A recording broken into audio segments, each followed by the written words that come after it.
Ya estás. ¿Ya está? ¿Ya estamos en vivo? Ok. Bueno, pues buenas noches a todos. Bienvenidos a este live, donde por primera vez, gracias a la tecnología, estamos transmitiendo por Zoom en el grupo de Enneagrama de la Personalidad, y a nombre de Plenium y de Fundación Dream, pues les damos la más cordial bienvenida a esta charla sobre técnicas que ayudan al enneagrama. Y bueno, lo primero es que me gustaría brevemente presentar pues este panel que tenemos esta noche, para que sepan todos ustedes que nos están escuchando, pues quiénes somos y qué hacemos aquí. Entonces, bueno, primero me gustaría presentar a David Crespo, representante de Fundación Dream. Buenas noches, David. Buenas noches, Gina, y hola, Rafael, y saludos a todos los que nos están viendo, los que nos van a ver después. Y aquí estamos para charlar un poco sobre el tema de técnicas que apoyan. Yo voy a hablar un poco sobre la meditación y la respiración consciente en el enneagrama. Bien. Rafa. Gracias, buenas noches. Mi nombre es Rafael Ruiz y también en el mismo tema quisiera yo hablar un poco de las danzas sagradas que se conocen de Gurdjieff y realmente son antiquísimas, de las danzas sagradas y cómo esto constituye la manera corporal de vivir el enneagrama, y un poco de las artes marciales que me han acompañado también para instruir a las personas en cómo saber más del enneagrama a través de su cuerpo. Gina. Sí, bueno, pues gracias, Rafa. Mi nombre es Gina Fernández y junto con Rafa representamos a la Escuela Plenium de Desarrollo Humano, donde estamos, comprometidos con la profundización en el trabajo con esta sabiduría ancestral del enneagrama, proponiendo específicamente procesos de transformación a través del enneagrama, toda vez que solemos decir en nuestra escuela que el enneagrama pues no es una sabiduría para describir, sino es una sabiduría que se usa al servicio de la transformación de los seres humanos. Y entonces, justo, es para poner en contexto que además del enneagrama, o digamos como partiendo de la base de que el enneagrama es digamos, el punto en el que convergemos en común tanto la Fundación como Plenium, vamos a estar hablando de qué técnicas sirven al propósito del trabajo con el enneagrama, más allá de las descripciones de cada personalidad, ¿no? Entonces, este es el tema que nos ocupa el día de hoy. Y cuando estábamos hablando de esta charla, David y yo hicimos como digamos, un pequeño esbozo de cómo vamos a dividir estas técnicas. Entonces, quiero empezar por ahí, y estamos hablando de que atendemos básicamente cuatro cosas, ¿no? Cuatro cosas para empezar a discernir las técnicas y cómo específicamente o qué parte de las técnicas nos ayudan a trabajar. Entonces, una vertiente es el cuerpo, es decir, cómo encarnamos o cómo entendemos o comprendemos la sabiduría del enneagrama a través del cuerpo. La segunda, cómo profundizamos y discernimos la sabiduría del enneagrama a través de la mente. Tercera cosa, cómo trabajamos el enneagrama en la parte emocional. ¿Qué técnicas nos pueden ayudar a comprender esto? Y la cuarta, digamos, la cuarta dimensión o la cuarta parte del trabajo es el tema psicoespiritual de las plantas sagradas. Entonces, esta es como la propuesta de inicio, y vamos a ir desglosando una por una. ¿Les parece bien? Sí, perfecto, perfecto. Ok, entonces, el cuerpo. Me gustaría que empezáramos con esto. ¿qué técnicas? La pregunta específica que les hago es, ¿qué técnicas corporales sirven al servicio del eneagrama? Bien, te doy la palabra primero, Rafael, después yo voy a complementar. Muchas gracias, David. ¿Qué tiempo nos damos para respuesta que quepa todo lo que traes en mente, Sí, Lina? yo creo que podemos hacer más o menos como unos 3 o 4 minutos. Ok, Sí, entre, o sea, como ok. de cada tema que vamos esbozando, Cada ¿no? visitación. Muy Exacto. bien. Bueno, pues entonces del cuerpo y la vinculación con el eneagrama, me gustaría decir, primero que nada, lo que todos ya saben, hay 3 caminos para llegar al cielo, que es la mente, Raja Yoga o vamos a decir el yoga del entendimiento, Bhakti Yoga, el yoga del amor, y ese es el centro emocional, y Karma o Dharma Yoga, que es a través de la acción. Lo que la danza permite en un momento dado es conjuntar los 3 centros, los 3 trabajos, porque te demanda una atención, el culto de la atención a la mente, a la emoción y al quehacer. La danza es el vínculo entre el suelo y el cielo. Somos como esos rayos que permiten conectar el suelo con el cielo, y la danza es la manera. Si en algún momento de la historia la imaginación, por ahí cuando éramos neandertales, bueno, nunca fuimos, pero vamos a decir, nos fuimos por ahí 100,000 años, la imaginación nos ayudó a crear esto que es la vida, el mundo, este talento, la ciencia, etcétera. Pues la danza es la imaginación del cuerpo. En las danzas sagradas conocemos 27 danzas fundamentales, son 9 obligatorios, que quieren decir que son movimientos en los cuales eran o son obligatorios para considerar que esta persona ya ha cultivado su atención y es capaz de ingresar al mundo del desarrollo, de este camino de la trampa, que es la conjunción de los 3 centros. Entonces hay 9 obligatorios, el primer obligatorio seguramente lo conocen muchos, y después hay las derviches, que son el alfabeto del eneagrama. En las derviches se nos enseña virtudes y pasiones, y principalmente pasiones y tropiezos. Hay una derviche que se llama vibración derviche, que se confunde con un obligatorio, porque según estoy enterado, también lo demandaban en el priorato de Gurdjieff para que la gente pudiera entrar, el primer obligatorio y esta vibración derviche. Y entonces podría decir que hay esta otra categoría, las derviches, los obligatorios, y después las sacramentales, que son danzas que nos unen con el cielo, vamos a decir, con la divinidad. En las danzas podemos entender o digamos que empaquetarlas en 3 tipos de danzas. También hay una trialéctica. Y son danzas en donde alguien como Jesús, está en los apócrifos, pero Jesús danzaba, vamos a decir, con él al centro y sus apóstoles alrededor. Y esta danza se llama danza del sol. Si nosotros observamos una corrida de toros, es la misma danza. En esta danza está el círculo, está alguien al centro que es Dios o el sol o el toro. En este caso el toro es el Dios. Y después está el ser humano que quiere ser inmortal y quiere vencer al toro, creyendo que en la imagen lo vence. Hay tipos de danzas, estas se llaman, digamos, danzas de entonamiento, de entonarse con la gran autoridad.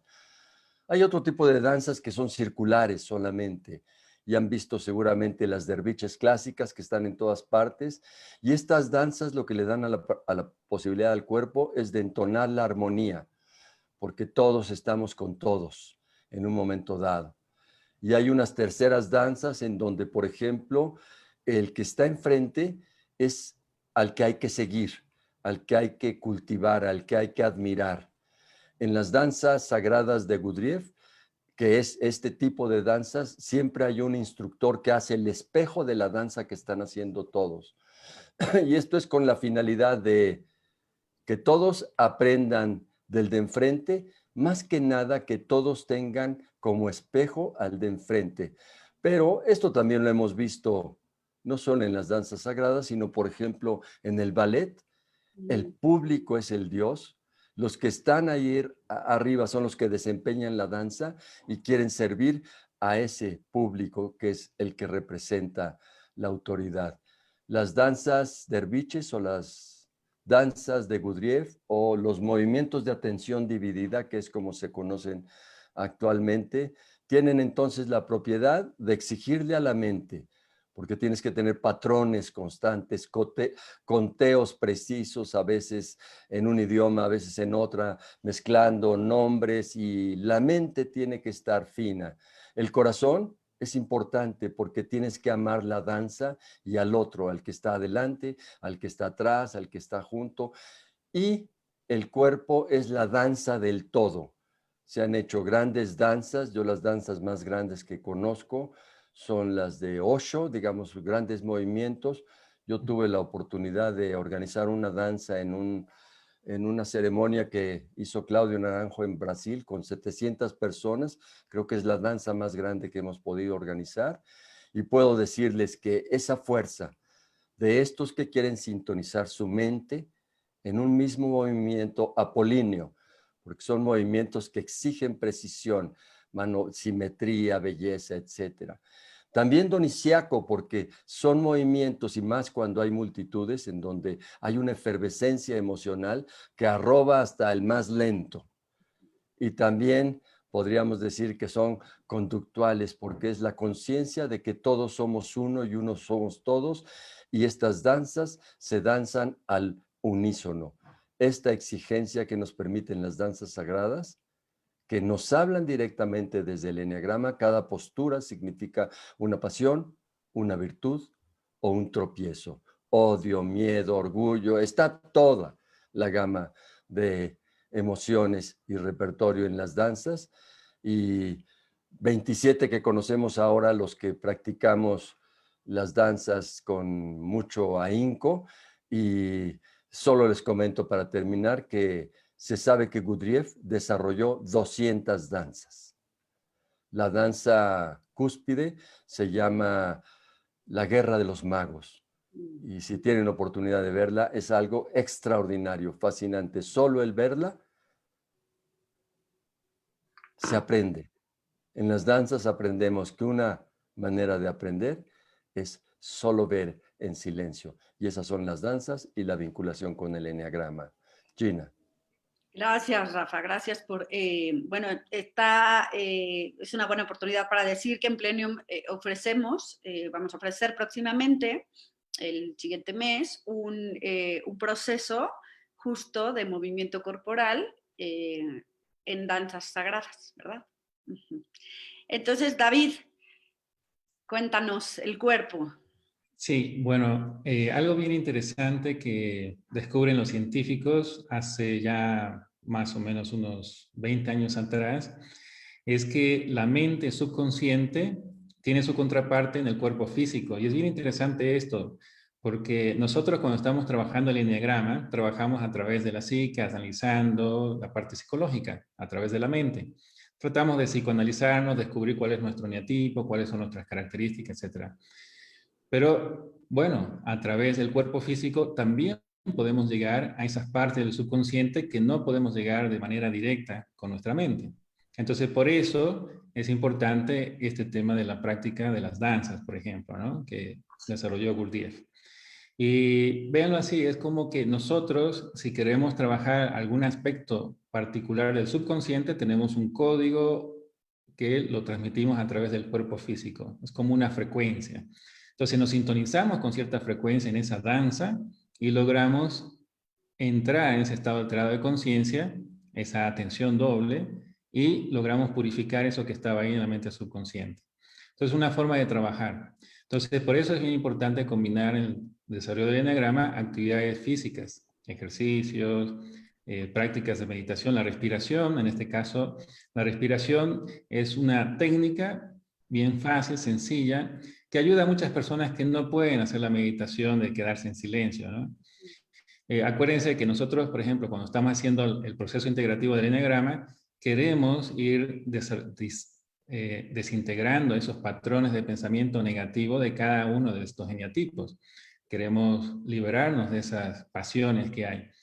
Pero ¿cómo podemos hacerlo de manera más efectiva? Bueno, por un lado, trabajando la parte de la mente conscientemente, pero por otro lado, a través del cuerpo, con las danzas, con las prácticas físicas, con el yoga también, por ejemplo, y con la respiración consciente. Entonces, la respiración consciente hay diferentes técnicas. Hay varias técnicas que podemos utilizar, ¿no? Perdón, aquí, voy a poner en silencio esto. Bueno, entonces, depende de cada eneatipo. Hay personas que son eneatipo 5, son más mentales, otras son más emocionales, como el 2 o el 3, digamos. Entonces, van a buscar técnicas que se acomoden a su forma de ser. Entonces, tienen que buscar diferentes prácticas, ir probando una a una y ver cuál es la que más les gusta, ¿no?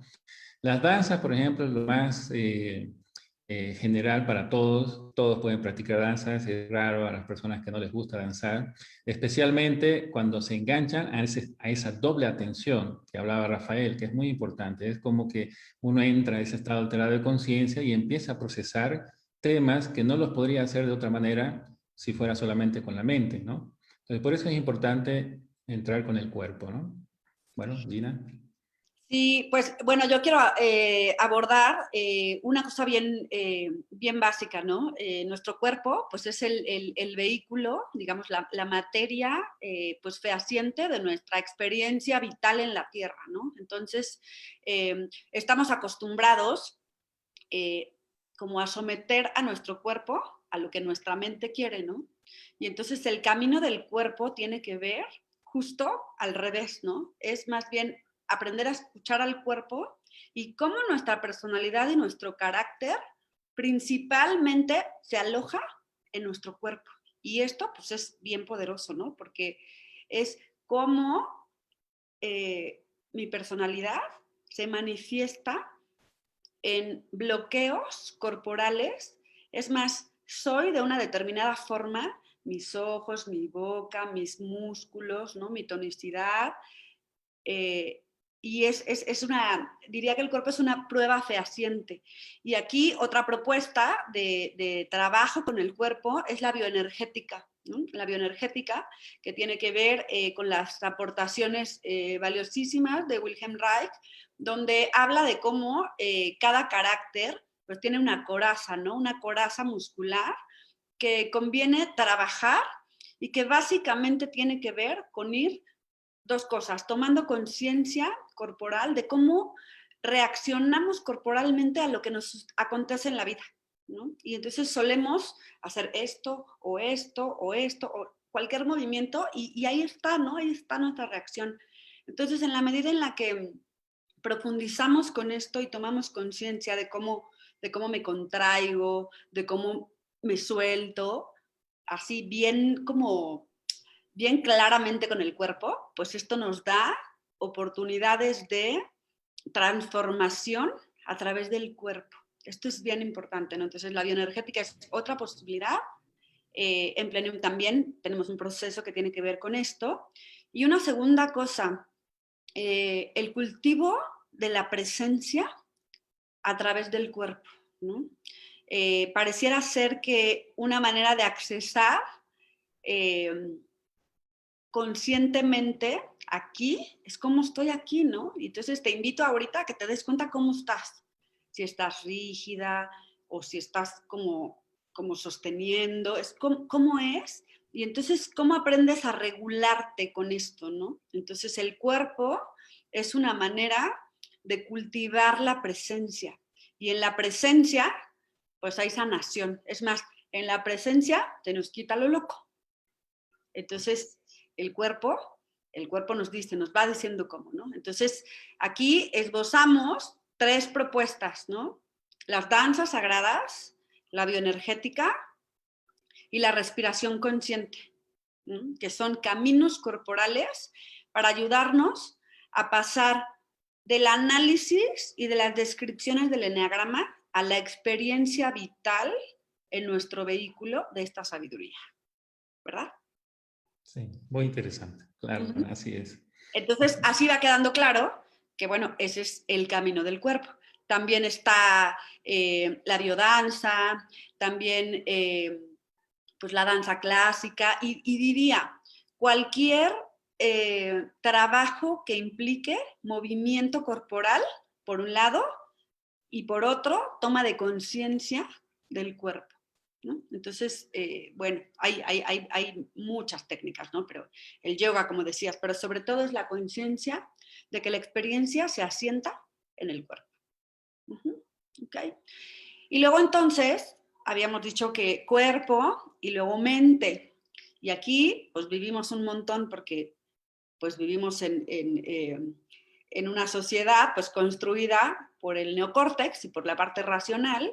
Entonces, ¿cómo es el camino de la mente o qué alternativas tenemos para trabajar con el eneagrama y la mente? Y lo dejo ahí otra vez. Bien, aquí entonces me gustaría hablar un poquito de la meditación para aquellas personas que, bueno, tienen capacidad de concentración. El tema de la meditación requiere el esfuerzo de estar consciente, como explicaba Gina, ¿no? Lo primero, lo básico, tomar conciencia. Y muchas veces uno empieza la práctica de la meditación con la focalización en la respiración, como una técnica de concentración. A medida que uno va practicando la concentración, va entrando en ese estado meditativo de la mente en silencio. ¿Por qué? Porque se está concentrando en un objeto y después, poco a poco, se va calmando la mente, se va calmando, relajando el cuerpo y entra en ese estado meditativo. Aquí la idea es dejar de lado la mente para poder trabajar otra vez en este estado alterado de conciencia. Es una técnica la meditación, ¿no? Pueden haber diferentes, hay por ejemplo el uso de mantras como otra forma de concentración que va a llegar a ese mismo estado alterado de conciencia y podemos dilucidar aspectos que antes no los podíamos ver con la mente racional ordinaria. La idea es aquí entonces trabajar la mente ordinaria para desarrollar ese estado de atención, de segunda atención, como hablaba Rafael, por ejemplo, ¿no?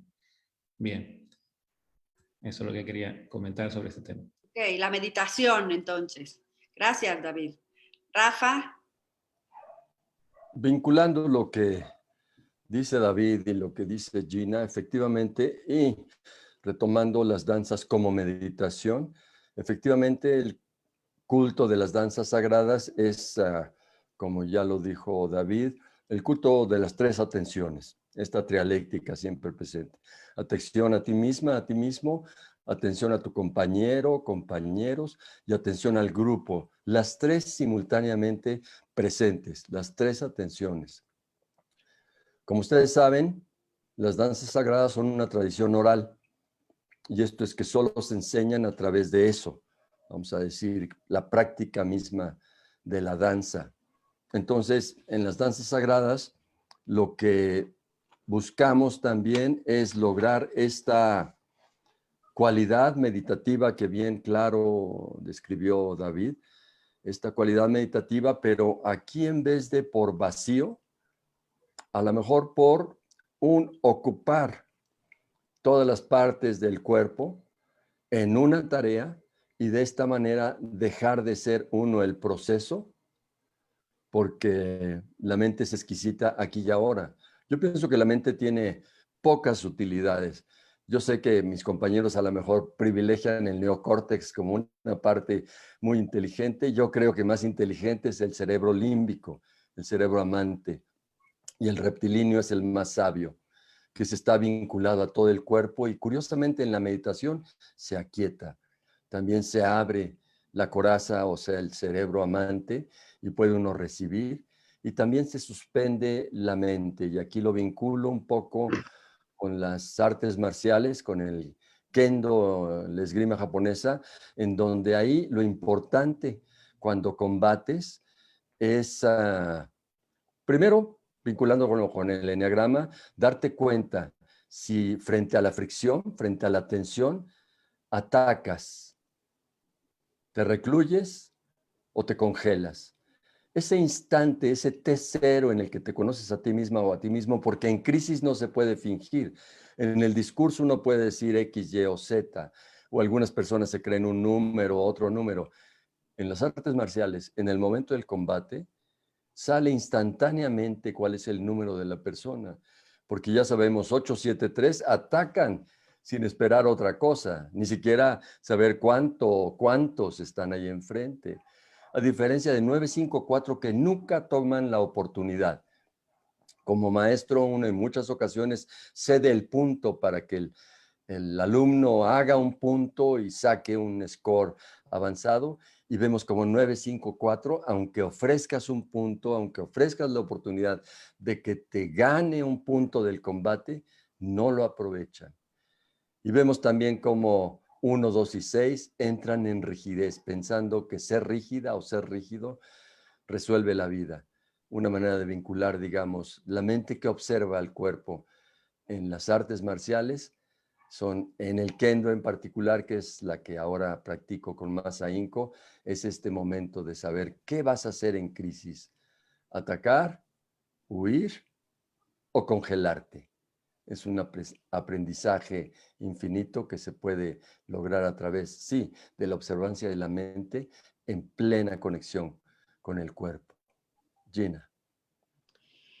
Estaba pensando, entonces, retomando, ¿no? Meditación, artes marciales, como además del cuerpo, como el cultivo de la atención, y quería hablar también, aunque pareciera ser que no, la psicoterapia, ¿no? Porque en la psicoterapia discernimos a través de un proceso terapéutico dos cosas. ¿Cuál es nuestra distorsión cognitiva propia de nuestra personalidad que nos impide o que nos dificulta ver el total de la realidad, ¿no? Entonces, esto, digamos, profundizar o disciplinarnos en estar continuamente observando cómo nuestra personalidad a través de nuestros pensamientos interfiere en nuestra visión de la realidad, también es una manera de cultivar la mente, ¿no? Otra es que el estudio o la profundización de las cualidades de la mente. Cuando nosotros podemos profundizar o estudiar nuestra mente y sus dimensiones, pues podemos ver que ocupamos un pedacito bien limitado y pues así vivimos, ¿no? Entonces, por ejemplo, el camino del budismo o el camino de la cábala, ¿no? Como a través de las tradiciones espirituales podemos también profundizar en cómo vivimos en una parte limitada mentalmente, ¿no? Entonces, es como que lo que estamos proponiendo es que hay muchos caminos, ¿no?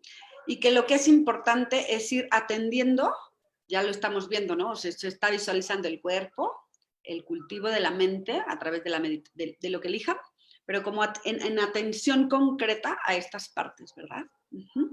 Entonces, también, bueno, no, lo voy a dejar para después. Entonces, la emoción. ¿Cómo? Rafa, tú estabas hablando hace un momento en un proceso que teníamos anteriormente, que, bueno, suele haber alternativas justo para el cuerpo y para la mente, pero para el corazón se complica Claro, más la cosa, ¿verdad? claro. Uh-huh. Sí, bromeaba yo con alguno de las personas que estaban con nosotros al dejarles ver que hay, digamos, maneras de pulir el cerebro y se llaman universidades. Uh-huh. Hay maneras de pulir el cuerpo y se llaman gimnasios. Pero curiosamente, lo que más necesita esta Tierra, por ser el tercer planeta y si sigue en el eneagrama, ese se resuelve a través del amor. Lo que más se necesita es el amor y no hay escuelas para amar. Las únicas dos escuelas prácticas para amar son escuchar música de grandes maestros, porque lo que nos rinden son mapas emocionales sofisticados de emociones que tal vez desconocías. Música primitiva para que nos enseñen ritmos y emociones que tal vez no sabías que existían, porque la música es una pauta para educar la emoción.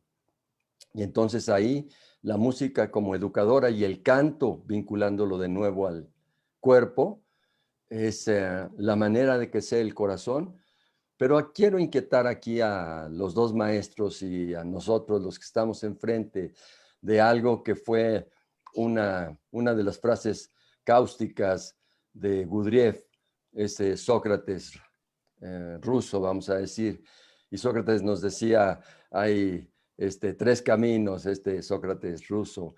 Hay el camino del yogi, ¿verdad? Que es el camino de la mente, el camino del monje, que es el camino de la devoción o el corazón, y el camino del cuerpo o el camino del karma o el camino del fakir. Y lo que nos amenazaba Gurdjieff, y por eso yo creo que integra las danzas, y ahora yo invito a las artes marciales a que sean parte del proceso, porque lo que nos sentenciaba Gurdjieff es cuidado, si superdesarrollas cualquiera de estos tres trabajos, ya sea la mente, el corazón o el cuerpo, acabarás siendo fanático. Entonces diría yo, sí, tenemos que hacer el cómo, que es la entrada, la puerta, al círculo, que es el centro. La verdad está al centro del eneagrama, pero hay 360 puertas alrededor. Entonces creo que tenemos que visitar estos tres estadios, estos tres estados que estamos ahora describiendo para ustedes, pero con esa frase precautoria. Si súper desarrollas cualquiera de estas cosas, te vas a volver un fanático, fanática, vamos a decir, y aparte un adicto. Entonces, hay que completarnos. Y creo que la suma de estos elementos podrían hacernos cuasi perfectos. Gina o David, perdón, David. Sí, bueno, complementando lo que estabas hablando, yo lo veo al eneagrama como una forma de lograr esa conexión con el corazón, nuevamente, con ese amor incondicional. Tratamos de desestructurar nuestra mente para lograr esa conexión más profunda con el ser, con la esencia del ser que somos cada uno de nosotros. Entonces, un proceso, el eneagrama no solamente un proceso de autoconocimiento, como lo ven muchas personas que trabajamos la parte psicológica, sino también un proceso de desarrollo espiritual, muy importante, pero que ahora se está dejando de lado. Mucha gente está de moda ahora utilizar el eneagrama para el autoconocimiento de la personalidad, pero ahí se queda estancada, ¿no? Y como decía Rafael, tenemos que buscar un equilibrio y trabajar otras técnicas complementarias para seguir ese proceso integrativo del eneagrama, ¿no? En este caso, bueno, las artes marciales, está la meditación, la respiración, plantas medicinales, como hablaba Gina, de todo. Hay infinidad de técnicas y para cada quien le va a gustar unas más, otras tal vez otras, y así. Pero tenemos que seguir este proceso. Y algo interesante que los científicos descubren hace poco, el 2007, esto es el Instituto de HeartMath en Estados Unidos, el doctor Roy McCarthy descubren, que tenemos un centro energético que está en la zona del pecho, que es un portal interdimensional y que ahí está justo la inteligencia intuitiva, que es el asiento de la conciencia del ser, básicamente.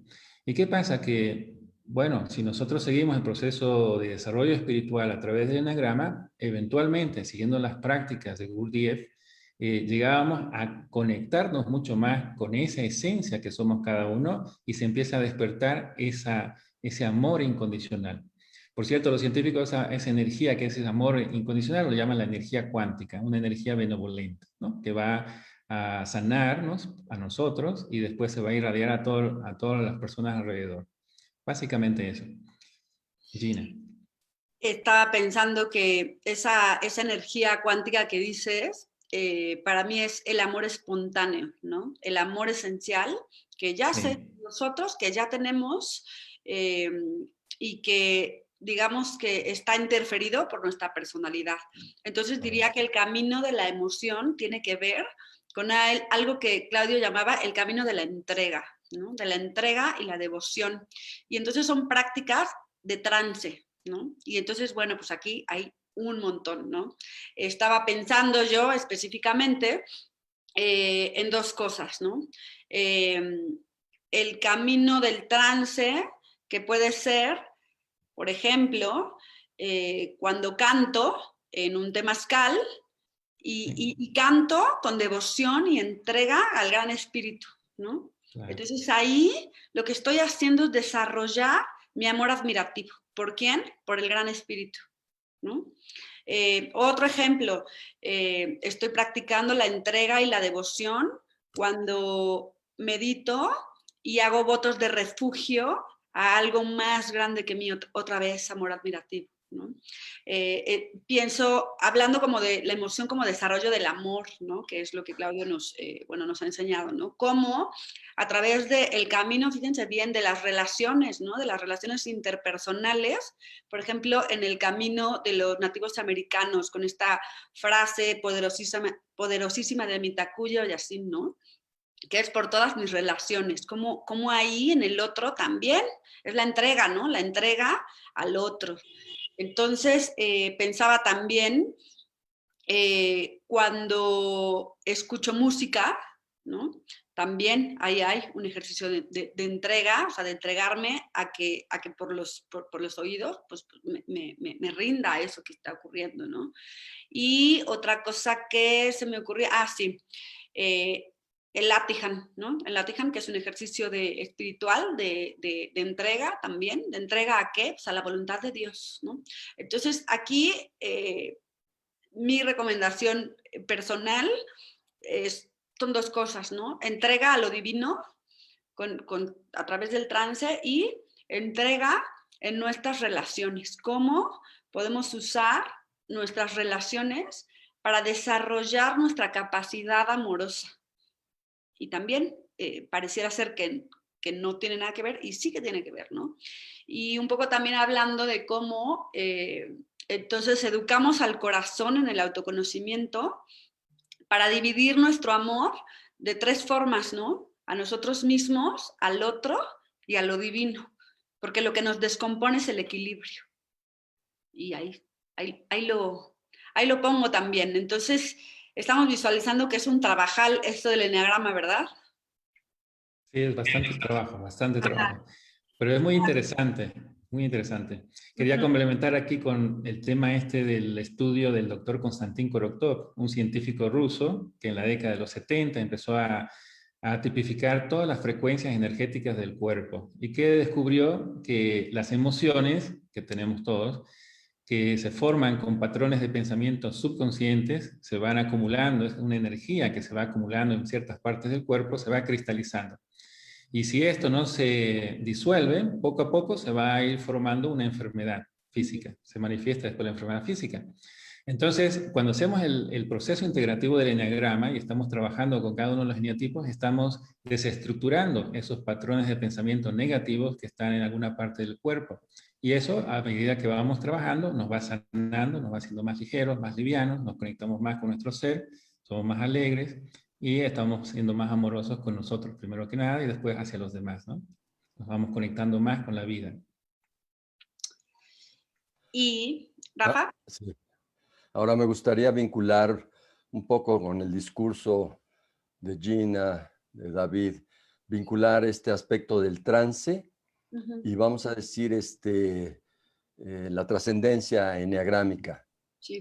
En el trance y la trascendencia eneagrámica, ahí ¿cuál sería el mensaje? Pues yo recuerdo que, por ejemplo, en Brasil, la iglesia del Vital, que seguramente todos conocen o muchos conocen, ahí estaba esta posibilidad de trascendencia, de llegar a la otredad chamánica, que es la vinculación de todos los universos, y curiosamente se fomentaba a través del trance, y si lo haces bien, que acaba en una danza circular en donde el que está al centro no es el sol, ahora es el rezo. Pero en esta oración o en este movimiento al rezo, se vuelve una comunión de los que danzan en estado de ayahuasca, Anisteria Capí y bueno, las diferentes variedades. Y ahí nos lleva a una danza que nos lleva a un contactarse con la parte, digamos, espiritual o más allá del cuerpo, del eneagrama. Porque también, y conociendo diferentes bailes de esta danza circular, diferentes personalidades, se adoptaba claramente el rasgo. En África tuve una experiencia que tal vez algunos conozcan con la ibogaína.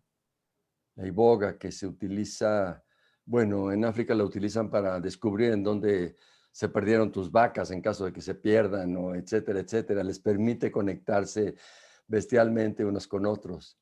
Cuando el consumo de la ibogaína en África, en alguna parte del norte de África, ahí lo que notaba yo era también una danza, pero una danza que en este caso te hacía súper consciente de ti mismo y la diferencia que tienes con los otros, como si la comunión con los otros fuera la comunión contigo misma, contigo mismo. Y entonces ahí la danza es egoísta, quiero ser, no hay círculo, no hay armonía, hay disonancia y discrepancia para que cada quien se manifieste en este golpeteo al piso que es muy egoico, y cada quien ver, decía una amiga conocida, su posibilidad a través de esa danza.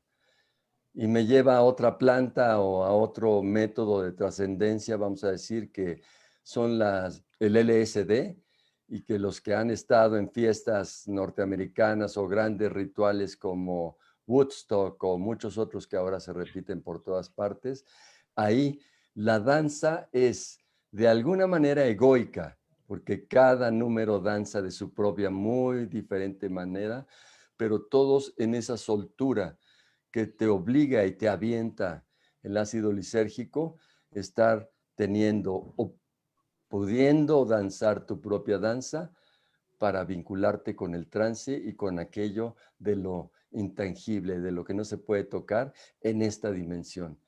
Y creo que ahí hay otra manera de vincular las plantas mágicas con el conocimiento de ti misma, de ti mismo, y la superación a través de la danza, de eso que David nos dice, esos nudos que se conforman cuando la neurosis se exagera y se vuelve ya alguna otra patología más corporal. Gina. David, ¿quieres decir algo? Sí, bueno, para finalizar y después vamos a preguntas, me imagino, ¿verdad? Ujú. Si quisiera decir simplemente que entonces hay muchos caminos que uno puede tomar de prácticas complementarias para el enneagrama y se recomienda hacerlo, ¿no? Y entre ellas, pues como veíamos, las danzas a través del cuerpo físico, las artes marciales. Yo personalmente practico artes marciales, en el caso taekwondo, ya hace varios años. Y la respiración consciente, yo lo veo que para las personas que están escuchando y si tienen dificultad en hacer meditación, la respiración o las danzas son la mejor forma para entrar en esos estados alterados de conciencia. Tratar de lograr trabajar para aspectos del subconsciente que no se podría hacerlo de otra manera, ¿verdad? Y después ya si pueden ir más profundo con la meditación. La meditación es muy profunda si logramos contener la mente, dejar la mente de lado. Y como decía Rafael, Gina, si logramos conectarnos con esa esencia del ser en nuestro corazón y despertamos ese amor incondicional, se da automáticamente un proceso de autosanación a nivel de la psique subconsciente. Automáticamente. Y eso es lo que buscamos hacer con el eneagrama, ¿no? De conectarnos y estar viviendo desde el corazón, ¿no? Bien. Sí, gracias, David. Yo quería, bueno, complementar lo que están diciendo, poniendo, ¿no?, también sobre la mesa el tema de las plantas sagradas como un camino de acceder a estados alterados de conciencia. Y aquí, bueno, nosotros como discípulos de Claudio Naranjo, bueno, Claudio fue un gran estudioso de los psicoactivos, ¿no? Provenientes de las plantas sagradas. Y aquí quiero decir dos cosas, ¿no? Es bien importante diferenciar esta sed de experiencias psicodélicas de un trabajo de conciencia pleno y profundo a través de las plantas sagradas. Las plantas sagradas son espíritus vivos y que trabajan específicamente aspectos de nuestra conciencia. Por ejemplo, la ayahuasca trabaja la sombra, ¿no? El peyote trabaja el corazón. Entonces, bueno, eso por un lado. Y por otro, la importancia de hacerlo en un contexto de ritual, ¿no? Esto es muy importante y para todas las personas que estén interesadas en este camino, por favor, lo importante, más que la experiencia, es el contexto, porque el contexto enmarca la experiencia. Y segunda cosa, la importancia de la integración de la experiencia. Entonces, pues hay un montón de, pues últimamente, ¿no? Como mucha esta euforia por los chamanes, cualquiera es, ¿no? Y cualquiera da una planta sagrada. Es un tema delicado, es un tema de cuidado, es un tema de que la persona que está encargada de la ceremonia pues pueda sostenerla, sepa cómo hacerlo. Entonces esto, ¿no? Como lanzando también esto con mucha responsabilidad, porque merece la pena esto, ¿no? Y en el contexto ritual, que para mí es muy importante y en el que Claudio hizo mucho énfasis, ¿no? Hablando de la ayahuasca, pues justo lo que decía Rafa, ¿no? El Santo Daime, Unión Vegetal, la Amazonía, que son, digamos, lugares específicos, o más bien no lugares, sino contextos que tienen bien resguardada pues la sabiduría y el potencial, ¿no? O en el peyote, pues el Camino Rojo, la Iglesia Nativa Americana, ¿no? La comunidad wixárika, es decir, como estas... ¿Quieres esto? Pues ve por ahí, ¿no? La ibogaína, pues en África, la comunidad dágara, ¿no? Es como, porque esto viene de la sabiduría indígena y entonces hay que honrar también esta parte para que la experiencia pues sirva al propósito de lo que es el desarrollo verdadero de la conciencia y no una experiencia más como aventarnos de un paracaídas, ¿no? Entonces, esto.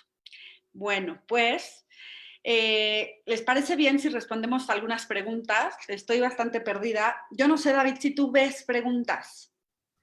No estoy viendo ninguna, pero quisiera, aprovechando mientras vemos las preguntas, complementar con lo que decías, que para los que están escuchando y que nunca han hecho el tema de las plantas medicinales, las plantas sagradas, como dicen, se dice sagrada porque lleva un contexto, como decía Gina, de sacralidad, ¿no? Es algo que hay que tomarlo bastante serio. ¿Qué sucede con las plantas medicinales? Nosotros tenemos una estructura mental subconsciente rígida que está en nuestro campo de energía, que esto lo descubre el doctor Konstantin Korotkov, este científico ruso.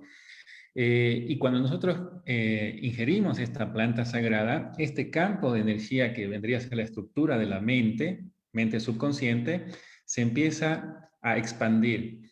¿Y qué sucede ahí? Que podemos entonces muy fácilmente cambiar y modificar, borrar, liberar, disolver aspectos de nuestra psique subconsciente muy rápido, muy fácilmente. Entonces es algo bastante serio, porque estamos trabajando a nivel profundo y no sabemos muchas veces qué es lo que estamos tocando. Entonces, por eso hay que tomarlo con mucha seriedad, como decía Gina, con cuidado, ¿no?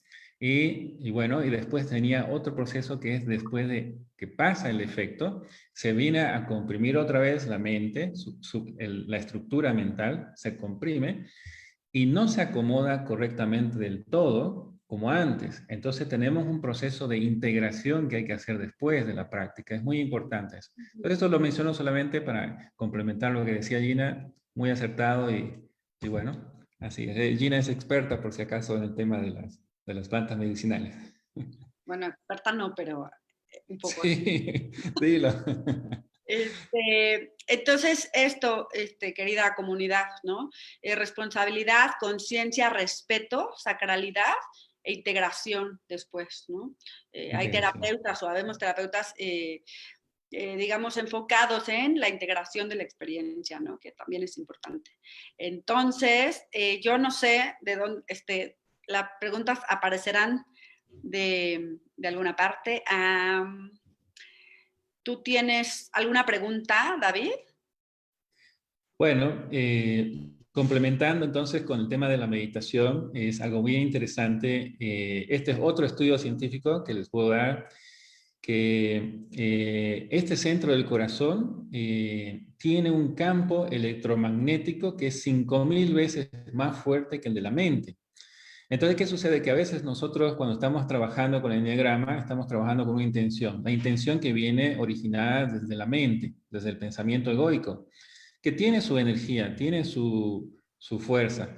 Y a través del esfuerzo constante, las prácticas diarias, uno va modificando su comportamiento, va trabajando en la mente subconsciente. Pero cuando uno logra conectarse a través del cuerpo y activar ese campo electromagnético de la zona del pecho del corazón, entonces, imagínense, 5000 veces más fuerte. Entonces tiene un potencial muy grande. El tema es cómo hacerlo, cómo lograrlo en la práctica. Y bueno, ahí están las prácticas de las danzas de Gurdjieff, las prácticas de yoga, las prácticas de respiración consciente, las prácticas de meditación, las plantas medicinales, y así hay infinidad de técnicas. Gracias, David. Rafa.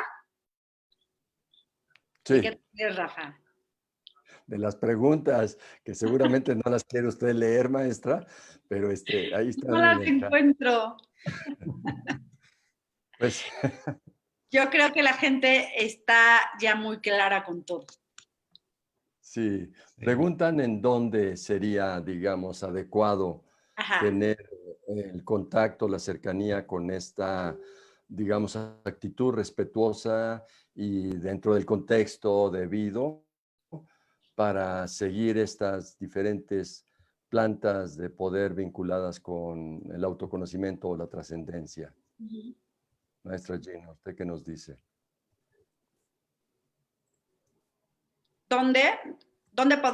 A ver, otra vez, por favor.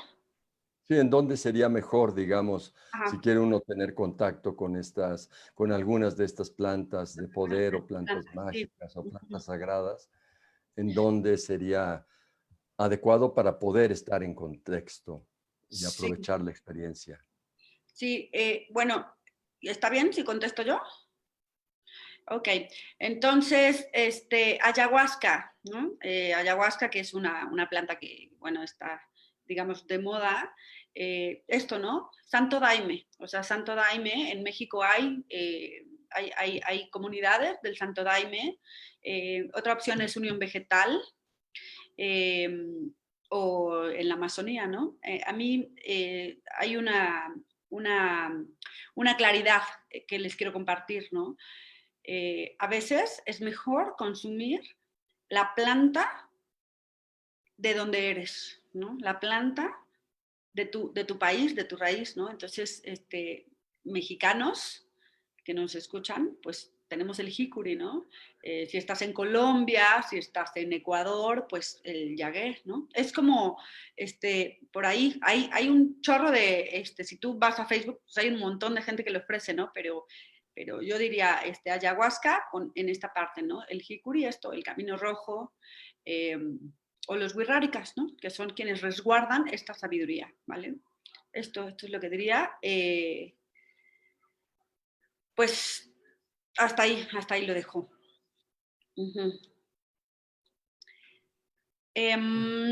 Alguien acá pregunta, dice, hay una duda, ¿hay estudios o algún conocimiento que tengan con respecto a la conexión entre la respiración holotrópica y el eneagrama? Sí, bueno, en este caso nosotros con la fundación que damos los cursos de eneagrama y los cursos de respiración consciente, hacemos las prácticas y nos basamos en el estudio científico del Instituto de HeartMath. ¿Qué hicieron los científicos? Trataron de ver cómo activar este centro del corazón que hablábamos anteriormente. Para esto utilizaron la meditación como técnica, pero la gente no podía entrar en estados meditativos fácilmente. Entonces optaron por la respiración. Haciendo la técnica de respiración holotrópica de más o menos 30 a 40 minutos, nosotros hacemos 1 hora y media de respiración constante de diferentes técnicas. Logramos entrar en ese estado que los científicos lo llaman la coherencia psicofisiológica. ¿Qué quiere decir? Que cuando estamos en ese estado, se modula el ritmo de la respiración, el ritmo cardíaco y la presión sanguínea. Son estos 3 indicadores medibles que los científicos han determinado que al estar al unísono, ¿no? en armonía, se logra esa coherencia psicofisiológica. Ahora, ¿qué sucede? Cuando estamos trabajando con cada uno de los eneatipos, por ejemplo, digamos que estamos en el proceso integrativo, trabajando con el tipo 2, por decir. y queremos trabajar ahí el amor a uno mismo, por decir. Uno simplemente da la intención, porque cuando estamos trabajando con cualquiera de estas técnicas, en este caso la respiración holotrópica, estamos dejando que esa inteligencia interior o inteligencia superior o inteligencia intuitiva empiece a tomar rienda del tema, de la intención que tenemos y empiece a sanarnos automáticamente, sin que nosotros tengamos que intervenir con nuestra mente ordinaria. Básicamente eso es lo que pasa. Entonces la respiración holotrópica es muy útil para, yo diría, para mucha gente, para utilizarlo en la técnica del eneagrama. Entonces nosotros cuando damos los cursos, enseñamos alrededor de 7, 8 técnicas diferentes de respiración. Y más que todo para empezar. La respiración es bastante compleja. Simplemente damos lo básico y cada quien con la práctica va aprendiendo y profundizando más en la técnica. Es como la meditación. La meditación, para aprenderla realmente uno necesita meditar prácticamente un mes, todos los días, todo el día prácticamente, ¿no? Para entenderla bien, cómo funciona. Y ese es un curso básico, por si acaso, de meditación, ¿no? Estamos hablando de retiros de meditación. Pero la gente no tiene el tiempo. Entonces, con las prácticas de respiración de un curso de un fin de semana, pues aprende lo básico y de ahí ya depende de cada quien de seguir practicando y combinándolo con el eneagrama. Gina. Sí. Rafa, ¿quieres complementar algo? No, creo que es muy oportuno el estar vinculando la respiración, el camino de la meditación, el vínculo o las otras herramientas que pueden apoyar el estudio del eneagrama. Y quisiera yo vincular también el autoconocimiento al cuerpo y utilizando esta calidad meditativa de la autoobservación que exigen estas escuelas, la autoobservación, poderte pedir que cultives, que te lleves como tarea esto, no, 1, pon atención, una mente atenta es una mente feliz. 2, pon atención a lo que pones atención y al discurso de lo que dice tu mente, que no eres tú eres tu atención de lo que está pasando. 3, sube la calidad de las conversaciones, eso quiere decir, acércate a gente que lleve camino avanzado. 4, suspende la narrativa, o por lo menos al darte cuenta que ahí está la interna y que no es fácil, se modifica, por lo menos a través de la meditación, a través de la danza, a través del cuerpo, de las artes marciales, a través de muchos senderos, toma una nueva postura frente a esa narrativa interna que no eres tú. Esta es una narrativa histórica que es la suma de padres, madres, tíos, tías, sociedad, etcétera, etcétera. Por eso creo que en todos los sistemas lo importante es la suspensión del pensamiento. Gina. Sí, pues yo, gracias Rafa, gracias David, yo me quiero despedir diciendo, invitándolos, ¿no? al compromiso que implica el camino del eneagrama, que como podemos ver es súper extenso y con cuatro cosas, ¿no? Desarrolla tu atención y la presencia, ¿no? Digamos que el máximo desarrollo de la atención ocurre en la presencia. Después, controla tu mente, ¿no? O educa a tu mente. Desarrolla tu amor por lo divino y desarrolla la entrega, ¿no? La capacidad de entrega. Entonces, es como, pues es una invitación a que todo esto lo hagas, como trabajes en estos cuatro caminos que Claudio nos propone y desarróllalo disciplinadamente y disfruta el proceso, ¿no? Ese es apolíneo y dionisiaco, ¿no? Disciplina y placer y estas 4 vertientes. Y entonces es un camino de vida. Gracias a todos por su atención. Los invitamos a que visiten nuestras páginas de Plenium y Fundación Dream. Nosotros como Plenium ofrecemos un proceso de eneagrama, un proceso de danzas sagradas, un proceso de reconciliación familiar. Bueno, tenemos una propuesta amplia y pues esto, ¿no? Comprometidos con la promesa que alude a al nombre que lleva nuestra escuela, ¿no? La plenitud. Eso es lo que estamos buscando y lo que merecemos en la vida. Bien, adiós a todos y bueno, estamos en contacto a través de las páginas web, nos pueden escribir y en la fundación les ofrecemos siempre los cursos de respiración, los cursos básicos de Enneagrama y hay otros cursos más que ustedes pueden surfear en la página web y ver. Adiós a todos. Gracias por estar en este momento con nosotros, dándonos justamente su atención y recordarles que solo hay una búsqueda válida, la búsqueda de ti misma, de ti mismo. Gracias. Buenas noches. Bueno, adiós, adiós.